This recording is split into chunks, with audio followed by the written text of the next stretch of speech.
போதிக்க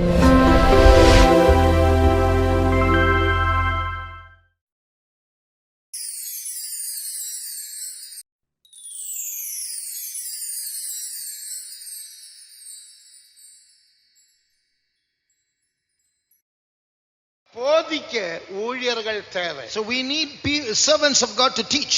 ఇది బోధించుటకు సేవకులు కావాలి. எல்லாராலும் போதிக்க முடியாது. Not everyone can teach. అందరూ బోధించలేరు. தேவனுக்கு மகிமை. Glory to God. దేవునికి మహిమ. இதற்கென்று விசேஷமான கிருபையும் அபிஷேகமும் பெற்ற பிரதிஷ்டிக்கப்பட்ட அன்னக பிரதிஷ்டையில் உள்ள ஊழியர்கள் உண்டு. We need special servants of God who have been anointed for this, who have been consecrated for this, those who have received the consecration of a eunuch. ఇటువంటి కార్యములు బోధించు నిమిత్తమై ప్రతిష్ఠింపబడిన నపుంసక ప్రతిష్టలో ఉన్నటువంటి దైవ సేవకులు కావాలి. వేదం எடுத்தவனெல்லாம் ஊழியர்கள் அல்ல. Not everyone who holds a Bible is a servant of God. Bible పట్టుకున్న వాళ్ళంతా సేవకులు కాదు. ஒரு ஊழியக்காரன் என்று சொல்ல வேண்டுமானால் மெல்கிசேதேக்கின் முறைமையின்படி உள்ள ஊழியக்காரர். If you have to call yourself a servant of God, you should be a servant of God after the order of Melchizedek. దేవుని సేవకుడిగా పిలువబడాలన్నట్లయితే మెల్కీసెదెకు క్రమ ప్రకారమైన ప్రతిష్టతో ఉన్నవాడే సేవకుడు.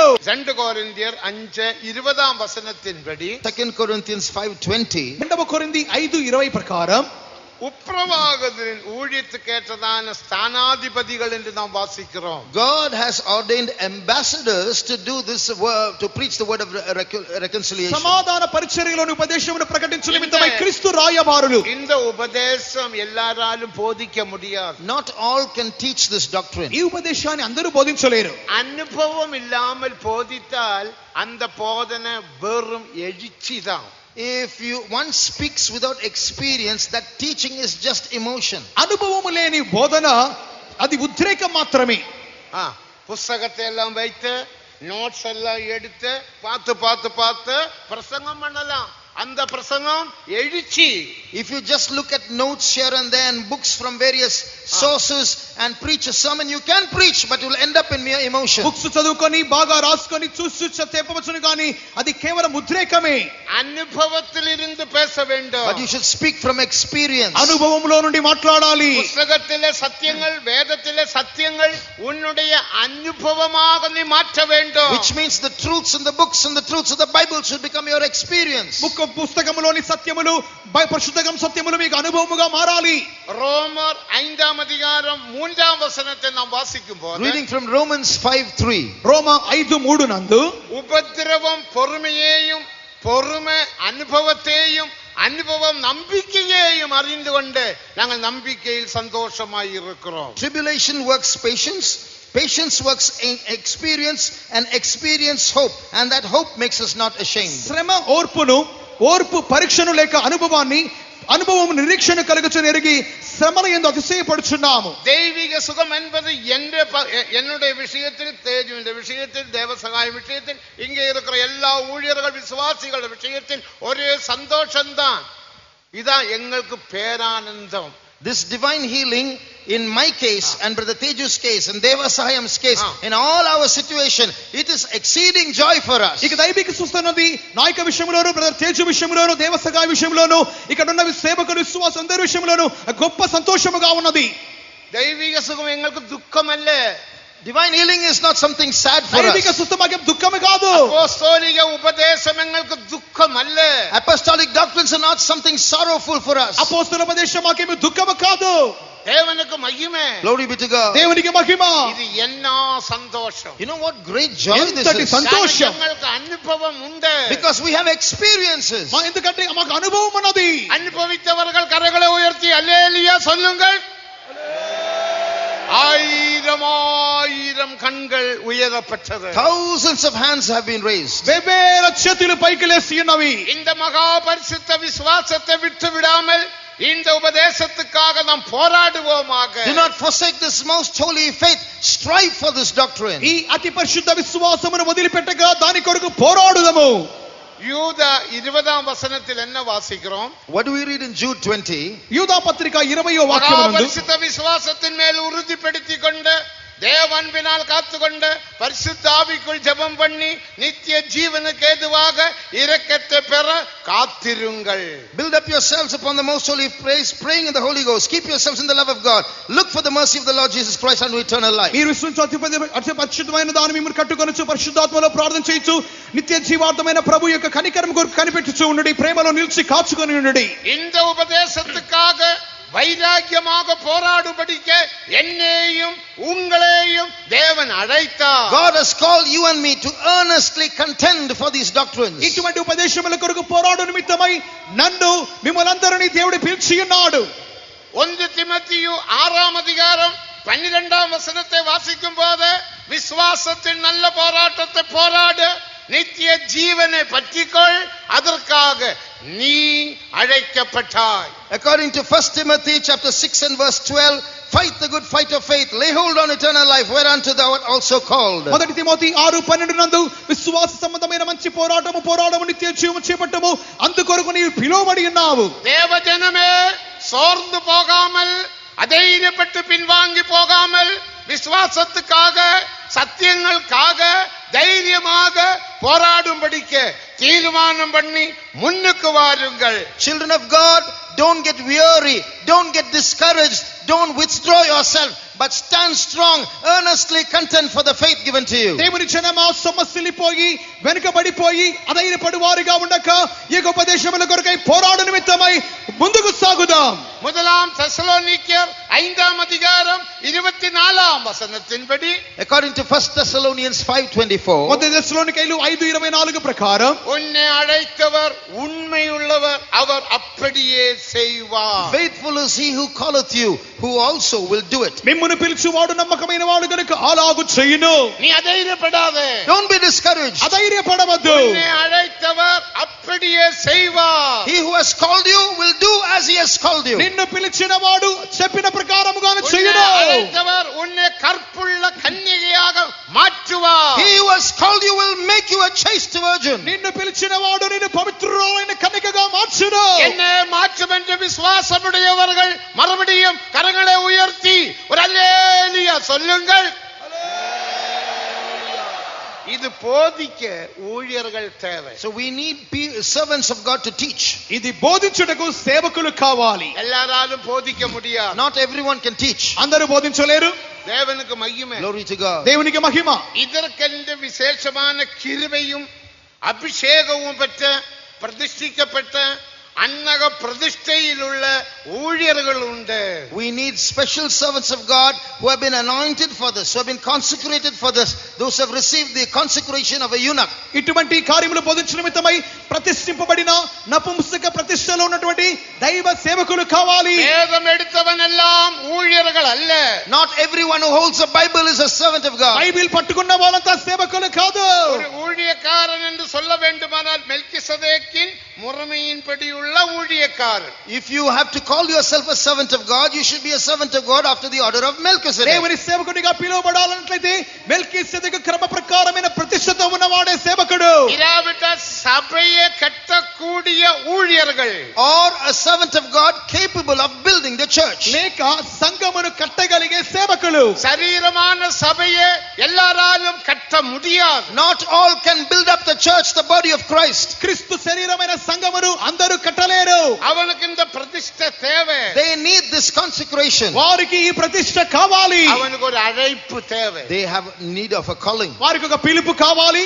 எபிரேயர் 5ஆம் அதிகாரம் 4ஆம் வசனத்தை நாம் படிக்கும் போது, According to Hebrews 5:4, హెబ్రీలు 5:4 ప్రకారం, ஆரோனை போல அழைக்கப்படாமல் ஒருவனும் சுயமாக இந்த கனமான ஊழியத்தை செய்ய முடியாது. no man taketh this honor upon himself save he that is called of God, as was Aaron. అహరోను పిలువబడినట్లుగా పిలువబడకపోయినట్లయితే ఎవడు ఇటువంటి ఘనమైన సేవ చేయలేడు. அதுக்கு தான் அழைப்பு தேவை. So you need to be called. అందుకు ఒక పిలుపు కావాలి. அழைப்பு என்று சொல்லும்போது அழைப்பினோட முதல் பகுதி வாஞ்சை. The first aspect of calling is a desire. పిలుపు యొక్క మొదటి కార్యము వాంఛ. உனக்கு ஊழியம் செய்ய வேண்டும் என்று வாஞ்சித்தால் தேவன் உன்னை அழைப்பார். If you have a desire to serve God, God will call you. సేవ చేయాలనే కోరిక ఉన్నట్లయితే దేవుడు పిలుచును. அப்படிப்பட்டதான் அழைப்பிராவிட்டால் இந்த கனமான ஊழியம் செய்ய முடியாது. Without such a calling, you can't do this honorable ministry. అటువంటి పిలుపు లేకపోతే ఈ సేవ చేయలేము. இரண்டாவது லூக்கா 24:49 வசனத்தின்படி, Secondly, according to Luke 24:49, లూకా 24:49 ప్రకారం அந்நிய பாஷா அடையாளத்துடன் அவர்கள் பரிசுத்தாவின் அபிஷேகம் பெற்றுக்கொள்ள வேண்டும். they have to receive the Holy Spirit with the sign of speaking in unknown tongues. అన్య భాషల గుర్తుతో అభిషేకం పొంది ఉండాలి. அபிஷேகம் பெறாவிட்டால் இந்த கனமான ஊழியம் செய்ய முடியாது. Without that anointing, you can't do this honorable ministry. అభిషేకం లేకపోతే ఇటువంటి ఘనమైన సేవ చేయలేము. மூன்றாவது யோவான் 20:21 வசனத்தின்படி, Thirdly, according to John 20:21, యోహాను 20:21 ప్రకారము அவன் அனுப்பப்பட்டவனாக காணப்பட வேண்டும். they must be sent. వారు పంపబడువారై ఉండాలి. என் பிதா என்னை அனுப்பினது போல As my Father had sent me, నా తండ్రి నన్ను పంపిన ప్రకారము நான் உங்களையும் அனுப்புகிறேன். even so send I you. నేను మిమ్మును కూడా పంపుచున్నాను. பேதுரு, யோவான், யாக்கோபு போன்ற 12 சீஷர்களை தேவன் அனுப்பினார். God sent his disciples like he sent Peter, James and John. పేతురు, యోహాను, యాకోబు వారైనటువంటి తమ శిష్యులను యేసు పంపి ఉన్నాడు. என்னை அனுப்பினது போல As my Father has sent me. తండ్రి నన్ను పంపిన ప్రకారము பிதா எப்படி பூமியிலேக்கு குமாரனை அனுப்பினார், How did the Father send his Son to the world? ఎందుకొరకు కుమారుడు తండ్రి తన కుమారుని పంపి ఉన్నాడు. அவர் அனுப்பப்பட்டவர் என்று எசையா 48:16 வசனத்தின் கடைசியில் வாசிக்கிறோம். In the end of Isaiah 48:16, we read that he was sent. 40:16 యెషయా 40:16 ప్రకారం ఆయన పంపబడిన వాడిగా చెప్పవచ్చున్నాడు. கர்த்தராகிய ஆண்டவரும் அவருடைய ஆவியும் என்னை அனுப்பினார். The Lord God and his Spirit have sent me. 48 ప్రకారం 16 ప్రకారముగా ప్రభువు యెహోవాయు ఆయన ఆత్మను నన్ను పంపెను. యేసు அனுப்பப்பட்டவர். Jesus was sent. యేసు పంపబడినవాడు. என்னை அனுப்பினது போல As he sent me. నన్ను పంపిన ప్రకారము எப்படி అனுப்பினார்? How did he send him? ఏ విధంగా పంపబడినాడు? முதலாவது பரிசுத்தப்படுத்தி அனுப்பினார். First of all, he was sanctified and sent. మొదటిగా పరిశుద్ధపరిచి పంపి ఉన్నాడు. இரண்டாவது அபிஷேகம் பண்ணி அனுப்பினார். Secondly, he was anointed and sent. రెండవదిగా అభిషేకించి పంపి ఉన్నాడు. மூன்றாவது அதிகாரம் கொடுத்து அனுப்பினார். Thirdly, he was authorized and sent. మూడవదిగా అధికారముతో పంపి ఉన్నాడు. நாலாவது தியாகிகளாய் அனுப்பினார். தியாகி. Fourthly, he was made a sacrifice and sent. నాలుగవదిగా త్యాగులుగా పంపి ఉన్నాడు. ஐந்தாவது கஷ்டங்களிலூടെ அனுப்பினார்.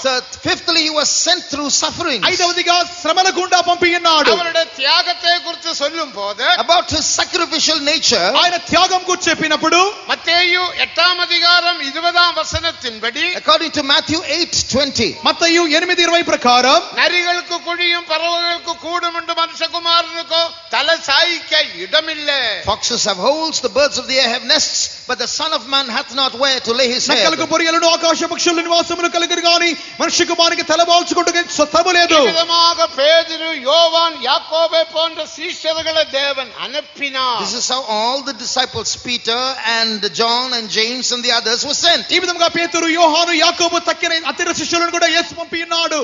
அதே போல இந்த காலத்திலே ஊழியர்களையும் தேவன் அனுப்பினார். Even so, in this period, God is sending his servants. అదే విధముగా ఈ కాలములో కూడా దేవుడు తన సేవకులు పంపుచున్నాడు.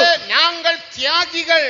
We are sacrificial, beloved. ప్రియమైన వారలారా, మేము త్యాగులము. நீங்க பார்க்கும்போது இங்க பெரிய பில்டிங்கும் காரியங்களும் எல்லாம் உண்டு. You see the big buildings around. మీరైతే పెద్ద పెద్ద భవనాలు చూస్తున్నారు. ஆனா ஒரு மாற்றம் வந்தால் போக வேண்டியதுதான். But when a transfer comes, you have to leave all this and go. ఒక ట్రాన్స్ఫర్ వస్తే బయలుదేరి వెళ్ళిపోవాలి. மாற்றம் வந்தா எனக்கு ஒரு பைபிளும் 2 துணியும் இருக்கும், அவ்வளவுதான். If I am transferred, I have a Bible with me and 2 sets of clothing. That's నాకు it. ఒక ట్రాన్స్ఫర్ వస్తే నా చేతిలో బైబిల్ 2 జతల బట్టలు. எனக்கு 5-10 துணி ஒண்ணும் இல்ல, 2 துணி, போட்ட துணி, உறிஞ்சு வச்ச துணி. I don't have many 50 pairs. வருஷமாக ஊழியம் செய்கிறேன். 50 years I'm serving God. 50 సంవత్సరాలుగా సేవ చేస్తున్నాను. ஒரு பைசாய்க்கு ஒரு பொருளும் வாங்கினது இல்ல. I have not spent my own money to get even a small thing for myself. నా వస్తువులు కొనుక్కోవడానికి ఒక పైసా ఖర్చు పెట్టిన వాని కాదు. எந்த கடையிலும் போய் சாப்பிடுகிறது இல்ல. I don't go to a shop to have food. ఎటువంటి దుకాణానికి వెళ్ళి కొనుక్కొని తినేవాని కాదు. நான் இந்த சென்னையில் ஊழியம் செய்கிறேன். 50 years I'm serving God in Chennai. ఈ చెన్నైలో 50 సంవత్సరాలుగా సేవ చేస్తున్నాను. என்னுடைய அனுபவம். This is my experience. ఇదే నా అనుభవం. அதனால எனக்கு ஊழியத்தில் பெரிய சந்தோஷம். Therefore I have great joy in this ministry. అందుకొరకు ఈ సేవలో గొప్ప సంతోషం. தியாகிகளால மட்டும்தான் இந்த ஊழியம் செய்ய முடியும். Only sacrificial people can do this ministry. త్యాగులు మాత్రమే ఈ సేవ చేయగలరు. தேவனுக்கு மகிமை. Glory to God. దేవునికి మహిమ. எசேக்கியேல் 34:2-10 வசனங்கள் வாசிக்கும் போது Reading from Ezekiel 34:2 and 10. ఎస్కేలు 34వ అధ్యాయము 2:10 వాక్యం చదివినప్పుడు தங்களை மேய்க்கிற மேய்ப்பர்களுக்கு ஐயோ கஷ்டம். Woe unto the shepherds who feed themselves. తమ కడుపు నింపుకొను కాపరులకు శ్రమ. தேவனுடைய பணத்தை எடுத்து தங்களுக்கென்று செலவு பண்ணுகிற ஊழியர்களுக்கும் ஐயோ கஷ்டம். Woe unto the shepherds who take God's money to feed themselves. దేవుని డబ్బును తీసి తమ కడుపు నింపుకొను సేవకులకు శ్రమ. அவர்கள் ஏலியின் பிள்ளைகளைப் போல அழிக்கப்படுவார்கள். They will perish like the sons of Eli. వారు ఏలి కుమారుల వలె నశింపబడుదురు. அதனால நம்ம தியாக ஜீவியத்தை காத்துக்கொள்வோமாக. Therefore let us preserve our sacrificial life. అందుకొరకే త్యాగ జీవితాన్ని కాపాడుకుందాం. பிரதிஷ்டையின் ஜீவியத்தை காத்துக்கொள்வோமாக. And our consecrated life. ప్రతిష్ఠ జీవితాన్ని కాపాడుకుందాం. அடுத்த விசுவாச ஜீவியம். Then faith life. తర్వాత విశ్వాస జీవితం. தேவனுக்கு மகிமை. Glory be to God. దేవునికి మహిమ. இப்படி பலவிதமான தகுதிகள் இந்த ஊழியர்களுக்கு உண்டு. These servants of God need all these qualifications. ఇటువంటి పలు యోగ్యతలు సేవకులకు కావాలి. நான் వార్తகளை முடிக்கின்றேன். I conclude with this. నా మాటలు ముగిస్తున్నాను. இனி பேச வேண்டிய ஏராளம் விஷயங்கள் உண்டு. There's much more to elaborate on. మాట్లాడుటకు విస్తారమైన మాటలు కలవు. அதெல்லாம் நாக்கில் தும்பில் வந்து நிக்குது. And it is a tip of my tongue. అవి నాలుకైకి అంచులు నిలబడి ఉన్నాయి. நேரம் இல்ல. But the clock is stopping me. కానీ టైం లేదు. தேவனுக்கு மகிமை. Glory be to God. దేవునికి మహిమ. அப்படினால் இது ஒரு மகிமையான ஊழியம். This is a glorious ministry. ఇది మహిమ కలిగిన సేవ. இதுதான் கற்புள்ள கன்னிகையை உருவாக்கக்கூடிய ஊழியமும் உபதேசமும் ஊழியர்களும். It is this ministry and this doctrine and these ambassadors who can form the church into a chaste virgin. పవిత్రులైన కన్యకగా మార్చునటువంటి పరిచర్య ఉపదేశము సేవకులుగా కనబడుచున్నారు. அதனால தான் பரிசுத்த யோவான் சொன்னார். That is why St. John said. అందుకొరకే పరిశుద్ధ యోహాను చెప్పి ఉన్నాడు. 1 யோவான் 1:3 According to 1 John 1:3. మొదటి యోహాను 1:3 ప్రకారం நீங்கள் எங்களோடு ஐக்கியமுள்ளவர்களாய் இருக்கும்படி நாங்கள் கண்டும் கேட்டும் உள்ளது உங்களுக்கு அறிவிக்கிறோம். எங்களுடைய ஐக்கியம் பிதாவோடும் குமாரனோடுமாய் இருக்கிறது. That which we have seen and heard we declare to you, that you may have fellowship with us, and our fellowship is with the Father and with His Son. మాతో కూడా మీరు సహవాసం కలుగునట్లు మేము చూచిన దాన్ని విన్న దాన్ని మీకు తెలియజేస్తున్నాము. మన సహవాసం అయితే తండ్రితో కూడా ఆయన కుమారుని క్రీస్తుతో కూడా ఉన్నది. யாராவது இந்த சத்தியத்தோடு ஐக்கியப்படாமல் இருப்பீர்களானால் தயவு செய்து சத்தியத்தை விளங்கி இந்த சத்தியத்தோடு ஐக்கியமாய் இருக்கும்படி நாங்கள் அன்புடன் உங்களை வரவேற்கிறோம், அழைக்கிறோம். If there's anyone who does not have fellowship with this truth, we request you to understand this truth, and we cordially invite you to be joined to this truth. ఇంకను ఇటువంటి సత్యములతో ఏకం చేయబడిన వారుగా ఎవరైనా ఉన్నట్లయితే ఈ సమయములో మీరు కూడా ఇటువంటి సత్యములతో ఐక్యము కావడండి ఇప్పుడు ప్రేమతో ఆహ్వానించుచున్నాము. இதுவே கடைசி காலம். These are the end times. ఇదే చివరి కాలము. இதுவே எழுப்புதலின் காலம். The time of revival. ఉజ్జీవ కాలము. அபிஷேகத்தின் எழுப்புதல். The anointing revival. అభిషేకం యొక్క ఉజ్జీవ. உபதேசத்தின் எழுப்புதல். Doctrinal revival. ఉపదేశం యొక్క ఉజ్జీవ. ஜீவியத்தின் எழுப்புதல். A revival in our life. జీవితములోని ఉజ్జీవ. எழுப்புதல் பெற்றுக்கொள்ளும்படியாக நீங்கள் பரிசுத்தவான்களோடு ஐக்கியப்படுங்கள். To participate in this revival, be joined to the saints. ఈ యొక్క జీవితములో మార్పు పొందు నిమిత్తమై ఈ ఉజ్జీవములో పాలు పొందుడి. நீங்களும் கற்புள்ள கன்னிகையாக மாறும்படி தேவனுடைய கரத்தில் சத்தியத்தில் ஒப்புக்கொடுங்கள். Surrender yourself to God and to the truth that you may become a chaste virgin. పవిత్రులైన కన్యకగా మీరు కూడా మారు నిమిత్తమై మిమ్మల్ని మీరు దేవుని చేతిలో సమర్పించుడి. கற்புள்ள கன்னிகையை சேர்க்கும்படியாக நமது மணாளன் மகிமையில் வெளிப்பட போகிறார். Our beloved bridegroom Jesus is going to appear in glory to gather his chaste virgin. పవిత్రులైన కన్యకను చేర్చుకో నిమిత్తమై మన ప్రభువైన యేసుక్రీస్తు ప్రత్యక్షంగా கம்மியான ஊழியர்களே, விசுவாசிகளே, புதிய ஆத்துமாக்களே, அபிஷேகம் பெற்றவர்களே, உங்கள் அபிஷேகத்தை புதுப்பியுங்கள். Beloved servants of God and believers and new souls, all those who have received the anointing, renew the anointing. దైవ సేవకులారా, విశ్వాసులారా, కృతాత్మలారా, మీకు అభిషేకాన్ని నూతనపరచుకునే సమయం సద్వినియోగం చేయండి. நிமிடங்கள் மட்டும் கரங்களை தட்டி தட்டி ஆவியில் நிரம்புங்கள். Only a few minutes, clap your hands and get filled in the Spirit. 10 నిమిషములు మాత్రమే చప్పట్లు కొట్టి అన్య భాషల్లో మాట్లాడి ఆత్మలో నింపబడుడి. இதோ இயேசு மகிமையில் வெளிப்பட போகிறார். Jesus is going to appear in glory. యేసు మహిమలో బయలుపడబోచున్నాడు. ஆயத்தமுள்ளவரை சேர்க்க போகின்றார். And he is going to gather all those who are ready. సిద్ధపడిన వారు చేర్చుకొనబోచున్నాడు. கொரோனா வியாதியை மேற்கொள்ள உதவி செய்தாரே. He helped you to overcome corona. కరోనాను జయించడానికి సహాయం చేసి ఉన్నాడు. எழுப்புதல் பெற்றுக்கொள்ளுங்கள். Receive the revival. ఉజ్జీవాన్ని పొందుడి. ஆயத்தமுள்ளோரே ஆகாயம் அவரே போராடி ஆயத்தமுள்ளோரே ஆகாயம் சேர்க்க அவரே போராடி மேகமீதில் ஈசுராஜன் மேகம் வாராரே மேகமீதில் ஈசுராஜன் மேகம் வாராரே ஆயத்தமுள்ளோரே ஆகாயம் சேர்க்க அவரே போராடி ஆயத்தமுள்ளோரே ஆகாயம் சேர்க்க அவரே போராடி மேகமீதில் ஈசுராஜன் மேகம் வாராரே மேகமீதில் ஈசுராஜன் மேகம் வாராரே ஆயத்தமுள்ளோரே ஆகாயம் சேர்க்க அவரே போராடி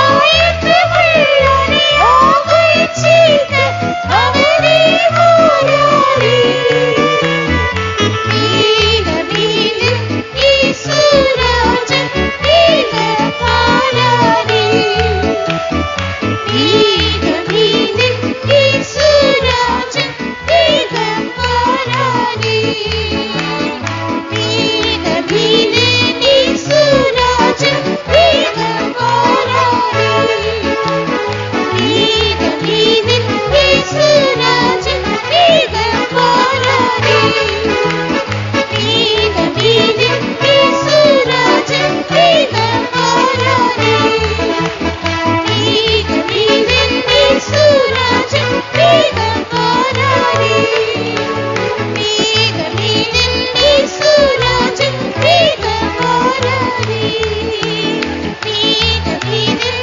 ஈசுராஜன் மேகம் வாராரே.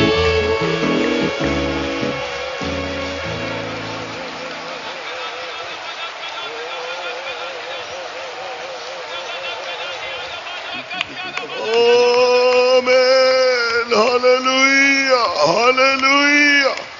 Hallelujah. Hallelujah. Amen. Amen. He has given us the ministry after the of reconciliation. அவர் நமக்கு ஒப்புரவாகுதலின் ஊழியத்தை கொடுத்திருக்கிறார். సమాధానపరిచే సేవ మనకి ఇచ్చినాడు. For that there are ambassadors who are declaring this gospel, this glorious gospel. அதற்காக இந்த மகிமையான சுவிசேஷத்தை அறிவிக்கிறதான அவருடைய ஸ்தானாபதிகளாகிய ஊழியர்கள் இருக்கிறார்கள். ఈ మహిమగల సేవను ప్రకటించగాను ఆయన రాయబారులను నిర్ణయించినాడు. They are those whom the Lord has called, whom he has anointed, whom he has sent, whom he has sanctified, whom he has sent. They are those who are living, this faith life, consecrated life. For all such ambassadors, consecrated sons of God, whom God has raised in our midst, and many more, he is going to bring out from the midst of the church to serve him in these last days, that he may present a chaste virgin, as the bride of Christ to meet Jesus. When Jesus comes in all his glory, shall we praise God. அந்த ஸ்தானாதிபதிகள் அவரால் அழைக்கப்பட்டவர்களாய் இருக்கிறார்கள், அவரால் அபிஷேகம் பண்ணப்பட்டவர்களாய் இருக்கிறார்கள், அவரால் அனுப்பப்பட்டவர்களாய் இருக்கிறார்கள். அவர்கள் ஒரு விசுவாச ஜீவியத்தையும் பிரதிஷ்டையின் ஜீவியத்தையும் செய்யும்படியாக கர்த்தர் அவர்களுக்கு அருள் செய்திருக்கிறார். அவர்கள் இந்த ஒப்புரவாகுதலின் ஊழியத்தை செய்து ஒப்புரவாகுதலின் உபதேசத்தை அறிவித்து சபை கர்த்தருடைய வருகையிலே எந்த விதமான பழுதும் இல்லாத கற்புள்ள கன்னிகையாக எடுத்துக் கொள்ளப்படும்படியாக நம்முடைய மத்தியிலே இருந்து கர்த்தர் எழுப்பி தந்த அப்படிப்பட்ட ஊழியர்களுக்காகவும் தேவனுடைய சபையின் மத்தியில் இருந்து இன்னும் அப்படிப்பட்ட அநேக ஊழியர்களை கர்த்தர் எழுப்பி தர போகிறதற்காகவும் அவர்கள் மூலமாக இயேசு மகிமையிலே வெளிப்படும் போது சபையை மகிமையிலே நிறுத்த போகிறதற்காக நாம் கர்த்தரை ஸ்தோத்திரிப்போம். ఈ రాయబారులందరినీ ప్రభు ఏర్పరిచి ఏర్పరచుకొని అభిషేకించి ఈ ఘనమైన సేవకు దేవుడు ఏర్పరిచినాడు. వారి ద్వారా దేవుడు అనేకులను పిలిచి సంఘమును మహిమపరిచి దాన్ని పరిశుద్ధపరిచి ఆ యొక్క మహిమగల రాకడ కొరకు సిద్ధపడినట్లుగా దేవుడు వారి ద్వారా అనేకమైన ఉపదేశం సత్యమును బోధించినాడు కనుక దేవునికి స్తోత్రం చేద్దాము.